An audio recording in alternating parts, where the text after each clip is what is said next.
Assalamualaikum warahmatullahi wabarakatuh. Sebelum kita mulai kisah ini, mari bersama-sama mengucapkan sholawat kepada baginda Nabi Muhammad Shallallahu Alaihi Wasallam.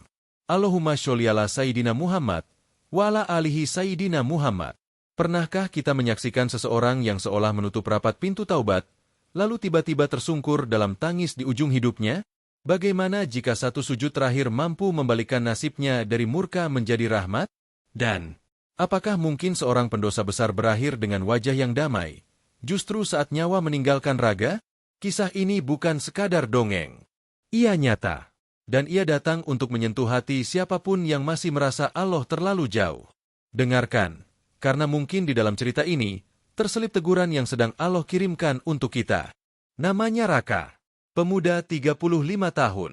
Wajahnya tampan, gaya hidupnya mewah, mobilnya mahal, bajunya bermerek. Dari luar, hidupnya tampak sempurna. Tapi siapapun yang mengenalnya tahu, Raka hidup jauh dari cahaya iman. Sejak usia 20-an, Raka meninggalkan rumah. Ia bosan dengan didikan agama yang diajarkan ayah dan ibunya. Ia merasa terkekang, merasa bahwa hidup harus dinikmati sepenuhnya. Maka ia memilih jalannya sendiri, jalan gelap yang penuh gemerlap. Dunia malam adalah rumah keduanya. Lampu remang, suara musik, tawa palsu, pelukan wanita, dan aroma alkohol, semua jadi bagian dari kesehariannya. Raka pandai menyembunyikan luka di balik senyum angkuhnya.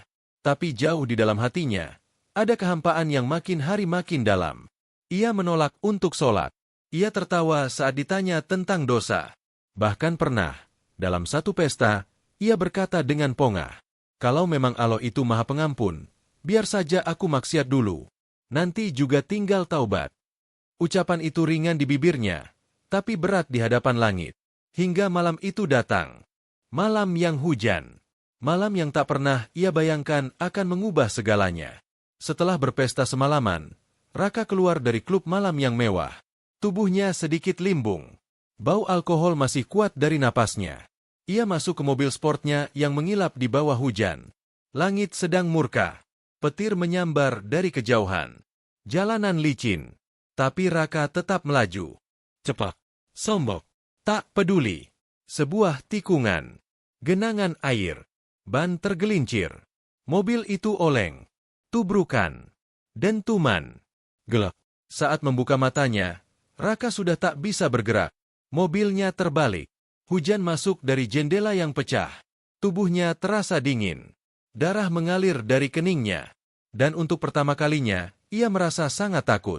Bukan takut kehilangan nyawa, tapi takut akan apa yang akan ia hadapi setelah nyawanya benar-benar pergi.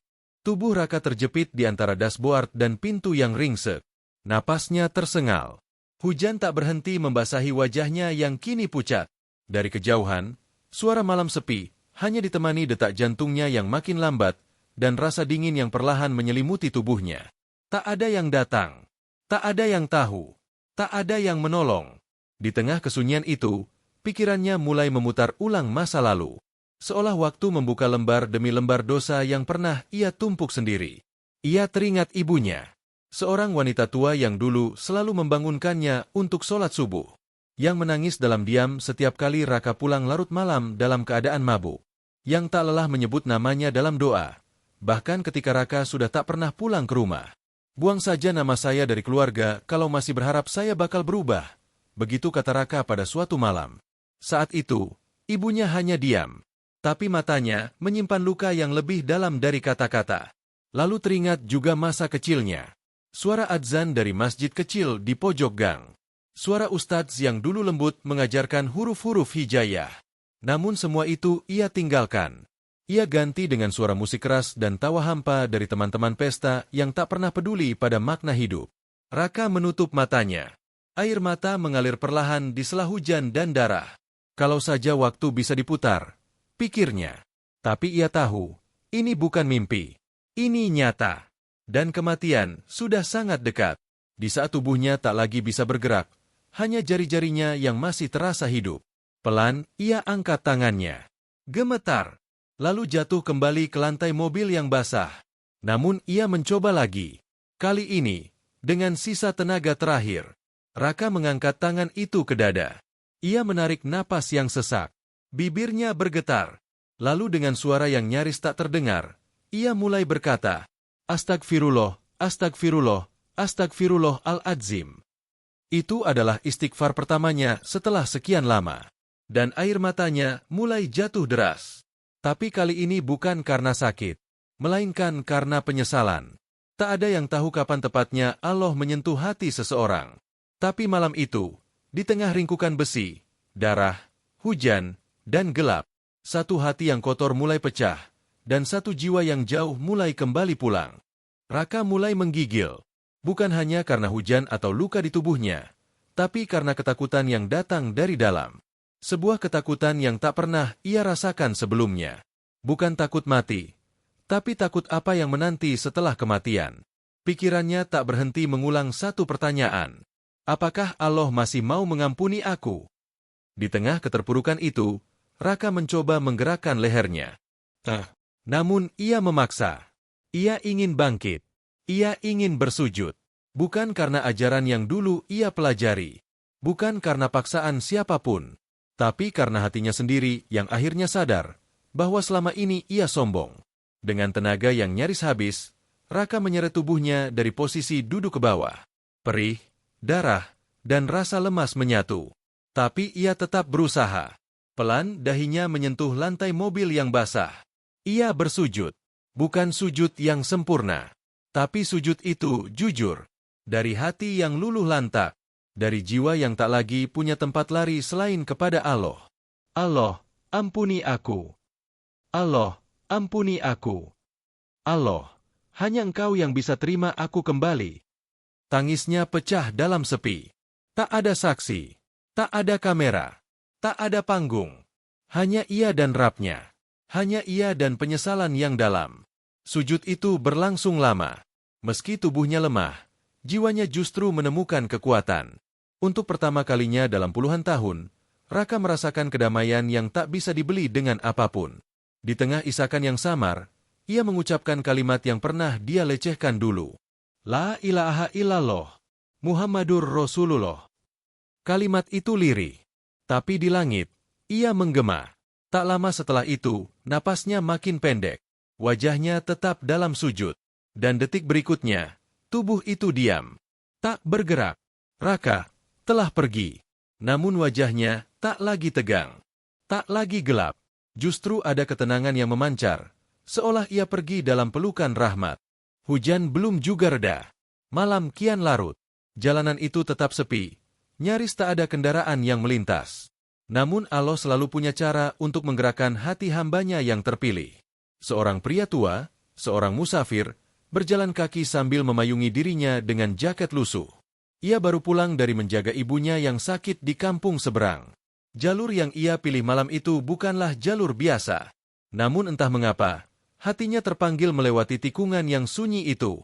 Saat melintasi tikungan tajam, matanya menangkap sesuatu di antara semak basah. Cahaya samar dari senter kecilnya memantul pada permukaan logam yang penyok. Ia mendekat, jantungnya mulai berdebar. Sebuah mobil sport. Terbalik. Tak bergerak. Ia melangkah cepat. Allahu Akbar, bisiknya pelan, sambil menerobos hujan. Saat ia sampai di sisi mobil yang pecah, ia menyorotkan senter ke dalam. Matanya membelalak. Di sana, seorang pria muda bersujud. Tak bergerak. Wajahnya basah oleh hujan dan darah, namun ekspresinya damai, amat damai. Seolah bukan orang yang baru saja mengalami kecelakaan. Sang musafir membuka pintu semampunya.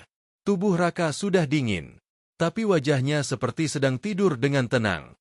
Di dekatnya, bibir yang masih sedikit terbuka, menyisakan jejak lafaz terakhirnya. Pria tua itu tak mengenal siapa dia. Tapi ada air mata yang turun dari matanya. Ia menyentuh pundak Raka perlahan, kemudian berkata dengan suara bergetar, "Semoga Allah menerima taubatmu, nak." Beberapa jam kemudian, petugas datang. Mobil derek, polisi, ambulan. Lokasi kejadian mulai ramai. Namun satu hal yang membuat semua orang di sana terdiam adalah posisi jenazah Raka yang tetap dalam sujud, seolah ditinggal begitu oleh malaikat. Mereka mencoba mengangkat tubuhnya dengan hati-hati, tapi tak ada yang tega langsung menyentuh wajahnya. Wajah yang dulunya dikenal keras dan liar, kini memancarkan cahaya yang membuat orang terpaku. Seorang warga berbisik kepada petugas. Ini bukan wajah orang yang mati dalam murka, ini wajah orang yang mati dalam ampunan. Namun tak ada yang tahu siapa dia sebenarnya. Hanya satu yang pasti, malam itu, seorang pendosa besar telah pulang dalam keadaan paling mulia. Pagi harinya, berita tentang kecelakaan itu mulai menyebar. Foto mobil yang ringsek, garis polisi, dan kabar tentang seorang pria yang ditemukan wafat dalam posisi sujud menyebar cepat di media sosial dan grup pesan singkat. Awalnya tak banyak yang peduli, tapi ketika nama korban terkonfirmasi, keheningan mendadak menyelimuti. Raka, nama yang dikenal luas sebagai pengusaha muda sukses, tapi juga dikenal sebagai sosok yang keras kepala, jauh dari agama, dan dekat dengan dunia maksiat. Banyak yang mengira kematiannya akan tragis, mengenaskan, atau mungkin bahkan hina. Namun kenyataan berkata lain. Raka ditemukan wafat dalam keadaan sujud. Di dalam mobil yang ringsek, dengan wajah tenang, dan bibir yang masih basah oleh istighfar. Kabar itu sampai ke telinga ibunya. Seorang wanita tua yang sudah lama tak melihat anaknya pulang. Ia tak menangis histeris. Justru ia terdiam lama. Kemudian perlahan, suaranya gemetar. Allahu Akbar. Ya Allah, kau dengar juga doaku selama ini. Ia mengambil sajadah, lalu sujud. Sujud syukur. Bukan karena anaknya mati, tapi karena Allah menunjukkan bahwa taubat yang tulus tidak pernah sia-sia. Pemakaman Raka berlangsung sederhana. Hanya beberapa orang yang hadir. Tak banyak yang mau datang. Mungkin karena masa lalunya yang kelam. Namun sesuatu terjadi. Setelah jenazah dimakamkan, langit yang mendung sejak pagi perlahan cerah. Cahaya matahari menembus awan. Angin berhembus pelan. Dan tiba-tiba beberapa orang yang tadinya hanya menonton dari jauh, mulai melangkah mendekat ke pusara. Seorang pemuda dengan mata sembab berucap lirih. Dia yang ngajarin aku bisnis. Meskipun dia hidupnya liar, tapi sekarang, aku yang malu sendiri. Seorang lagi berkata, gue temen pestanya, tapi lihat dia pergi begini, kayak ada yang nusuk hati gue.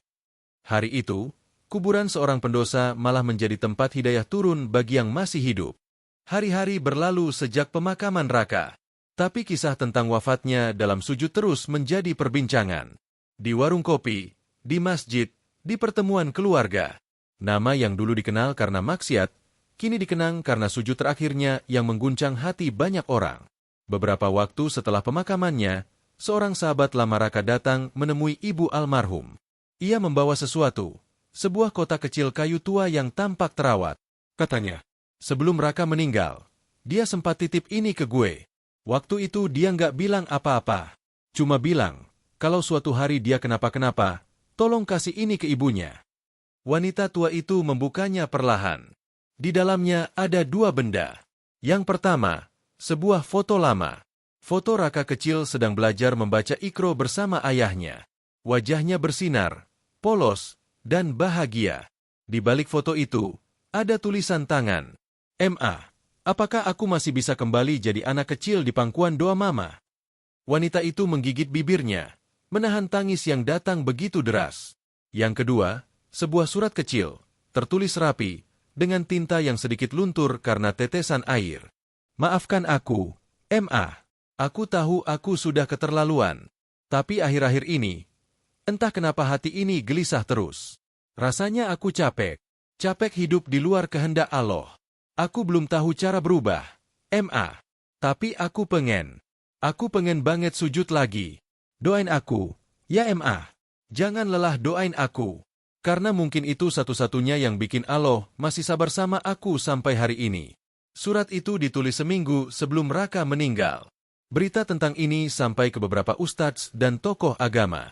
Salah satu dari mereka, dalam ceramahnya berkata, Raka memang pernah hidup dalam dosa. Tapi satu sujud terakhirnya, ikhlas. Sujud itu bukan hanya gerakan. Ia adalah pengakuan. Ia adalah kepulangan. Dan Allah Maha menerima taubat siapapun yang pulang dengan jujur. Cerita Raka akhirnya diangkat dalam banyak majelis.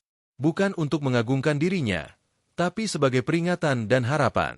Bahwa tak ada kata terlambat untuk kembali, selama nyawa belum sampai di kerongkongan. Tapi siapa yang bisa menebak?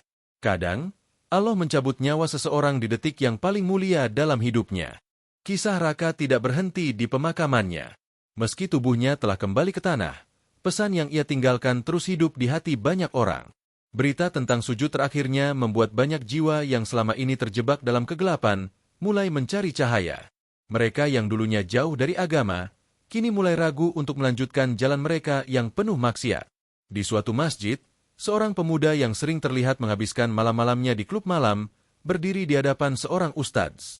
Matanya masih sedikit sembab, seakan baru saja menangis. Ia berkata, "Ustadz, saya ingin berubah. Dulu saya merasa semua bisa saya nikmati, tapi setelah tahu kisah Raka, saya takut kalau saya mati tanpa sempat bertaubat. Apa yang harus saya lakukan?" Ustadz itu tersenyum lembut, menyentuh bahu pemuda itu, dan berkata, "Jangan terlalu lama menunggu. Taubat itu bukan tentang kapan waktunya, tapi tentang seberapa tulusnya hati kita untuk kembali kepada Allah." Raka mencontohkan kita bahwa selama kita masih bernyawa, kita punya kesempatan untuk kembali. Jadi, yang harus kamu lakukan pertama kali adalah memperbaiki hubunganmu dengan Allah.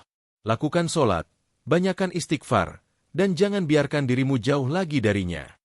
Hari itu, pemuda itu mulai menata hidupnya kembali. Meski langkah awalnya terasa berat, hatinya terasa lebih ringan, lebih tenang. Di sisi lain, kisah Raka juga menyentuh hati para orang tua. Seorang ibu yang selalu khawatir tentang anaknya yang jauh dari agama, akhirnya menemukan cara untuk menghadapinya dengan lebih sabar. Ia berkata kepada anak lelakinya, "Tidak ada yang lebih indah di dunia ini selain melihat anak kita kembali kepada jalan yang benar. Tidak ada kata terlambat untuk bertobat." Seiring berjalannya waktu, masjid yang dulu sepi, kini semakin ramai. Banyak orang yang kembali mengingat bahwa hidup ini sementara, dan hanya kepada Allah lah tempat kembali yang sejati. Ibu Raka, yang kini setiap hari mengunjungi makam anaknya, berkata dengan suara penuh haru, "Terima kasih, Nak. Meskipun hidupmu penuh dosa, kau ajarkan aku tentang kekuatan doa, tentang pentingnya sabar, dan tentang bagaimana Allah memberikan kesempatan kedua di waktu yang tak terduga. Meski kau pergi, kau tetap hidup dalam hati banyak orang." Raka mungkin tak pernah tahu betapa besar dampak dari sujud terakhirnya. Ia yang dulu dianggap tak punya harapan, kini menjadi teladan bagi banyak orang. Ia mungkin tidak meninggalkan warisan harta, tetapi ia meninggalkan warisan doa dan sebuah contoh bahwa selalu ada jalan kembali untuk mereka yang ingin memperbaiki diri. Kisah Raka adalah bukti nyata bahwa Allah Maha Pengampun. Tidak ada dosa yang terlalu besar selama kita tulus dalam bertaubat. Raka mungkin tidak sempat memperbaiki semua kesalahannya, tetapi sujud terakhirnya, di saat yang penuh penyesalan dan pengharapan, adalah kesempatan yang diberikan oleh Allah untuk memperbaiki semua yang telah ia lakukan. Dan akhirnya, semua orang yang mendengar kisah ini mulai memperbaiki langkah mereka, mengingat bahwa tidak ada kata terlambat untuk kembali ke jalannya. Sebagaimana yang Allah firmankan dalam Al-Quran, "Sesungguhnya Allah mengampuni dosa-dosa seluruh hambanya, kecuali dosa syirik. Sesungguhnya Allah Maha Pengampun lagi Maha Penyayang." Quran Surah Az-Zumar 53. Hikmah yang dapat kita ambil dari cerita ini adalah bahwa tidak ada dosa yang terlalu besar untuk diampuni oleh Allah selama kita benar-benar bertaubat dengan tulus. Raka, meskipun hidupnya penuh dengan dosa, akhirnya mendapatkan kesempatan untuk kembali ke jalan yang benar karena taubat yang ikhlas dan penuh penyesalan. Allah membuka pintu ampunannya seluas-luasnya bagi siapa saja yang ingin kembali kepadanya, dan tidak ada kata terlambat selama kita masih diberikan kehidupan. Cerita ini adalah fiktif, meskipun ditulis seolah-olah nyata, namun tujuannya adalah untuk memberikan hikmah dan pelajaran hidup kepada kita semua. Kisah ini mengingatkan kita bahwa taubat itu adalah jalan kembali yang selalu terbuka. Mari kita tidak menunda untuk bertaubat dan memperbaiki diri sebelum ajal menjemput. Terima kasih telah menyimak cerita ini. Jika Anda merasa terinspirasi atau memiliki pendapat, jangan ragu untuk meninggalkan komentar. Jangan lupa untuk like dan subscribe, agar Anda tidak ketinggalan cerita-cerita penuh hikmah lainnya. Semoga kita semua selalu diberikan petunjuk untuk hidup dalam jalannya. Sampai jumpa di kisah berikutnya. Wassalamualaikum warahmatullahi wabarakatuh.